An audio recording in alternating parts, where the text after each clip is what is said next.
안녕하세요. 자바 플러스 안드로이드를 다루는 기술의 저자 정재곤입니다. 자, 오늘부터 우리가 이 자바 플러스 안드로이드를 다루는 기술이라는 책의 동영상 강의를 따라가면서 자바와 안드로이드에 대한 내용을 같이 한번 배워보도록 하겠습니다.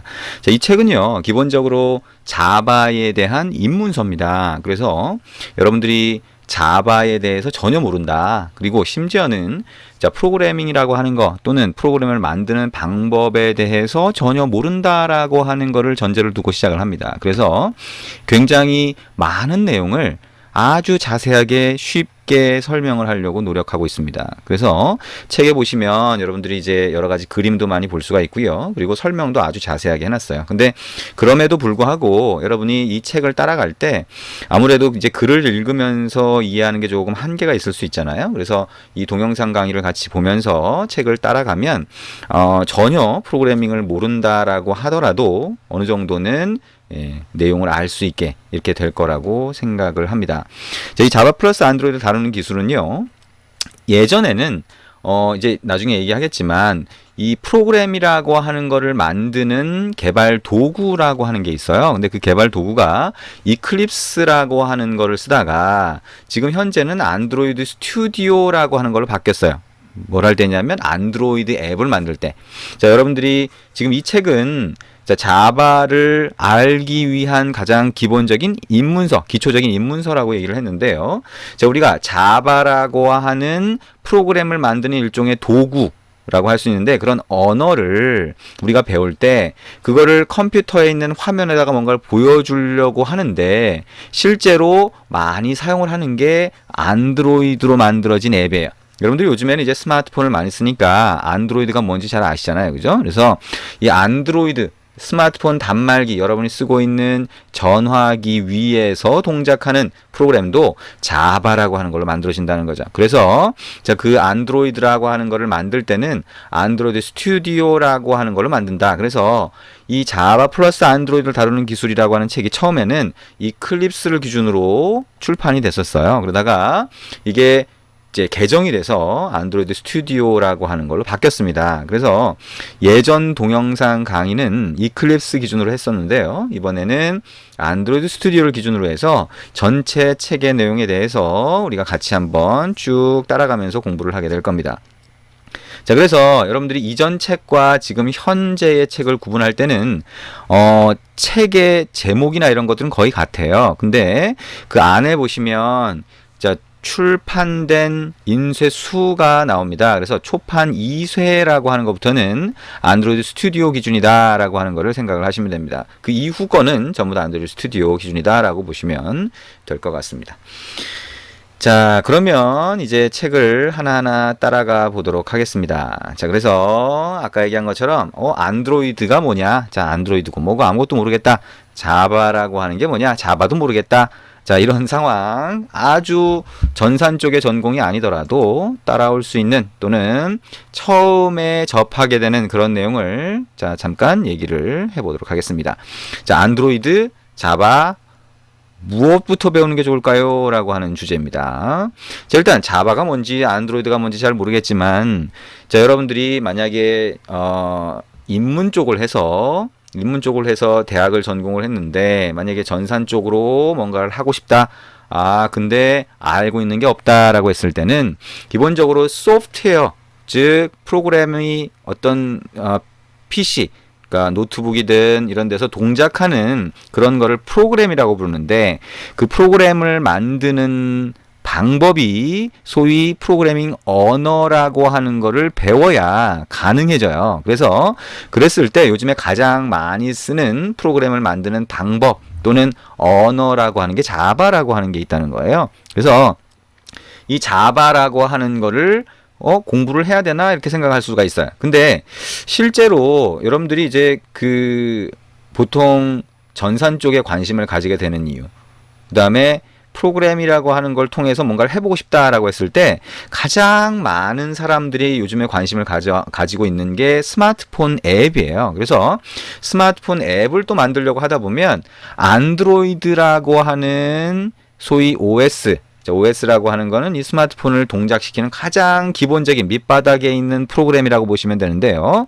자, 운영체제라고 부릅니다. 근데 그 안드로이드라고 하는 걸 사람들이 매번 얘기를 합니다. 그래서 사실 자바니 뭐니 사실 다 관심이 없고 나는 이런 앱을 만들면 괜찮을 것 같은데 라고 해서 앱을 괜찮은 걸 한번 생각을 한 거예요. 그래서 이 앱을 위해서 앱을 실제 사람들한테 뭔가 만들어서 주기 위해서 앱을 만들어 보고 싶은 거죠. 그래서 그러면 안드로이드를 하라는 거예요. 그래서 안드로이드를 배워보려고 하니까 이 안드로이드는 또 뭐냐면 좀 전에 얘기했던 자바라고 하는 언어로 돼 있다는 거죠.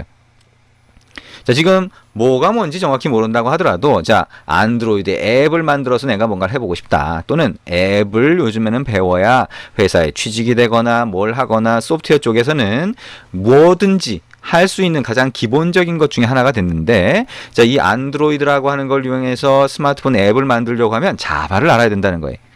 그래서 자바 공부를 하려고 자바 책을 막 사가지고 공부를 하려고 보니 내용이 너무 많은 거죠. 그거는 이 자바라고 하는 언어라고 하는 게 안드로이드 앱을 만들기 위한 게 아니에요. 무슨 얘기냐? 자바로는 안드로이드 앱을 만들 수도 있고 PC에서 동작하는 프로그램을 만들 수도 있고 또는 서버라고 해서 여러분이 잘 알지는 못하지만 우리가 네이버 포탈이니 다음 포탈이니 하면 그 뒷단에 엄청나게 많은 기계가 동작하고 있는 거거든요. 그러면 그것처럼 뒷단에서 동작하고 있는 어떤 기계에서 동작하는 돌아가는 프로그램을 만드는 방법을 이제 서버 프로그래밍 또는 서버에서 동작하는 프로그램을 만든다라고 하는데 자, 그럴 때도 자바가 쓸 수 있다는 거예요. 그래서 굉장히 많은 것들이 자바라고 하는 언어로 만들어지는데 자, 그중에 안드로이드 앱을 만드는 것만 우리는 관심이 있다는 거죠. 만약 이런 경우에 특히나 이 책을 통해서 보시면 자, 안드로이드를 위한 자바를 중심으로 설명하고 있어요. 무슨 얘기냐? 안드로이드를 배우려면 자바를 먼저 배우고 오세요 라고 얘기를 하게 되는데 자, 그럴 때 안드로이드를 위한 자바를 알려주고 있다는 거죠. 왜냐하면 자바에 대한 거를 배우려고 하다 보면 안드로이드를 위한 게 아니라 굉장히 다양한 내용의 자바를 배우게 된다는 거예요. 그래서 우리는 자, 목표로 하는 게 뭐냐? 안드로이드다라고 하는 거예요. 안드로이드 앱이다. 그래서 그 앱을 만들기 위한 자바의 기초를 우리가 하나하나 만들어 가겠다, 익혀 가겠다라고 하는 겁니다. 그래서 이 기초를 익히고 나면 안드로이드의 아주 가장 기초적인 내용 일부를 여러분이 할 수 있는 수준까지 됩니다. 그래서 이 책은 자바에 대한 기초를 익혀가는데 그게 포커스, 타겟이 뭐냐? 안드로이드가 되고요. 자, 이 책을 다 배우고 나면, 다 따라가고 나면 안드로이드의 가장 기초적인 일부분을 화면 중심으로 만들 수 있겠다라고 얘기할 수가 있습니다. 자, 그럼 어쨌거나 우리가 배우려고 하는 주는 자바라고 하는 거예요. 안드로이드 앱을 만들 때 필요한 자바를 배우겠다라고 하는 겁니다. 그러면 이 자바라고 하는 게 도대체 뭐냐라고 하는 거를 한번 생각해 볼 수가 있습니다. 자, 자바라고 하는 거는요. 자, 여기 보시는 것처럼 처음에 1990년대 중반에 태어났어요. 태어났다라고 하는 건 뭐예요? 이거 말고도 언어라고 하는 거, 자, 프로그램을 만들 수 있는 소위 언어라고 하는 게 되게 많았어요. 여러 가지가 있었는데 자, 이 자바라고 하는 게 이렇게 만들면 좋겠네 라고 해서 처음 만들어졌다는 거죠. 근데 이게 인터넷, 요즘에 굉장히 많이 쓰지만 당시에 1990년대 후반에 인터넷이라고 하는 데서 자바라고 하는 게 막 쓰이기 시작합니다. 그 다음에 2000년대 초반에 서버 쪽에서도 막 사용이 시작돼요. 2020년대 초반에는 안드로이드를 중심으로 해서 스마트폰에서 사용을 많이 하게 됩니다. 그래서 자바라고 하는 게 여러 분야에서 굉장히 많이 사용하는 그런 언어가 됐다라고 볼 수가 있습니다. 자, 근데 이 자바라고 하는 거는요, 기본적으로 얘가 다른 프로그램을 동작시킬 수 있도록 도와주는 애예요. 그래서 이 도와준다라고 하는 건 뭐냐? 운영체제, 아까 얘기했던 것처럼 스마트폰을 위해서 안드로이드라고 하는 OS 운영체제가 있다라고 하면 얘도 다른 프로그램이 동작할 수 있도록 도와주는 역할을 하는데 이것도 똑같은 역할을 한다는 거죠. 근데 이 운영체제 위에서 자바라고 하는 게 소위 가상머신, 버추얼 머신이라고 하는데요. 그것처럼 또 하나의 자, 그 기반을 만들어주고 그 위에서 여러분이 만든 프로그램이 동작하도록 도와주게 됩니다. 자, 그래서 자, 다른 언어는 프로그램이 운영체제 위에서 바로 동작하는데 자바라고 하는 거는 가상 머신이라고 하는 게 있어서 그 위에서 동작하도록 한다. 그래서 이걸 하면 뭐가 좋으냐? 가상 머신이 있으면 어떤 운영체제라고 하더라도 운영체제마다 조금씩 달라요. 그러니까 윈도우나 리눅스나 맥OS나 자, 이런 운영체제가 다 다르게 있는데 그 운영체제와 상관없이 여러분이 만든 프로그램은 가상머신이라고 하는 거 위에서 동작하기 때문에 똑같은 방식으로 동작을 합니다. 그래서 여러분이 프로그램을 하나 만들면 그거를 맥OS, 맥북에서도 돌릴 수 있고 그 다음에 여러분이 윈도우에서도 돌릴 수 있고 다른 데서도 돌릴 수 있게 된다라고 하는 장점을 가지게 됩니다. 그래서 자바는 가상머신이 그 운영체제라고 하는 거 위에 올라가 있으면서 그 위에서 여러분이 만든 소위 프로그램이라고 하는 걸 동작시켜 주는구나 라고 하는 거 생각을 하시면 됩니다.